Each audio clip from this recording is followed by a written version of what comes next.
How do I tell my daughter about defining her world? With a note from Dad. Hi Avery, I want to talk to you about defining your world. We all have an outlook which involves ourselves and how we perceive the rest of the world.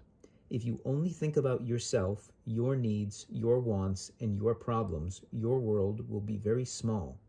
If you consider other people, the rest of the country, and the rest of the world, you will realize that your problems are very small and insignificant.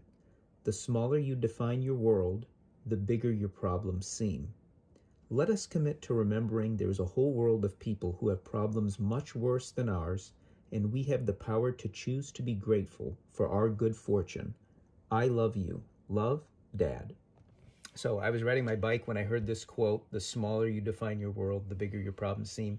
And it's such a great quote because it talks about your vantage point. Is it just about you and your problems and what's happening with you? That's a very good way to become self-absorbed. But if you zoom out, if you take a step back, if you look at what's going on in other parts of the world, you realize that the problems that you have aren't really that big compared to some of the other more serious things that are going on. And I just love that quote because it defines it so well. And I'm guilty of this too. I don't often think about what's going on in other parts of the world. And it's helpful when I do, that I really do have it so good. And I should be grateful for all that I have. So I wanted to write this note to my daughter just to let her know that I love this quote. And it's good for all of us to keep that in mind and to be very grateful for all that we have. And that is today's note from Dad.